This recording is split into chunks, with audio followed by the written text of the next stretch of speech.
बंगाल के एक दूरदराज गांव में नदी के किनारे एक पुराना श्मशान था। श्मशान के पास एक विशाल बरगद का पेड़ खड़ा था। गांव के लोग कहते थे, रात होते ही उस रास्ते से कोई नहीं गुजारता, क्योंकि वहां चिता बुझ जाने के बाद भी धुआं तैरता रहता है। एक दिन गांव का ही एक युवक, नाम था रहीम, रात में मछली पकड़कर लौट रहा था। उसने सोचा, शॉर्टकट से श्मशान के पास की पगडंडी से निकाल जाएगा। आसमान में आधा चांद था, नदी के किनारे हल्की धुंध। तभी उसने देखा, दूर एक चीता जल रही है, पर वहां कोई नहीं है।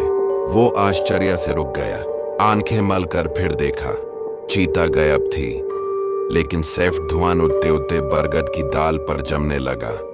धीरे धीरे धुआं इंसानी आकार लेने लगा। तभी किसी ने उसके कान के पास फुसफुसाया, मुझे नदी में बहा दो, नहीं तो तेरी सांस रुक जाएगी। रहीम डर से कांप उठा।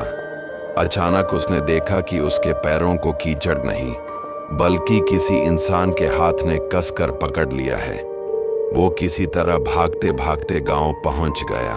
घर जाकर जैसे ही दरवाजा खोला, उस लगा उसके पीछे कोई और भी अंदर आया, लेकिन कमरे में कोई नहीं था।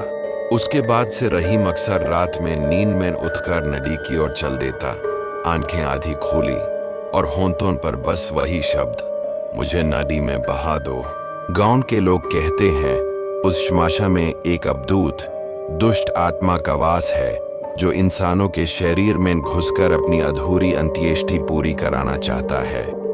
आज भी रात में अगर कोई उस नदी किनारे धुंध के बीच से गुजरे, तो यूं रहस्यमयी फुसफुसाहट सुनाई देती है।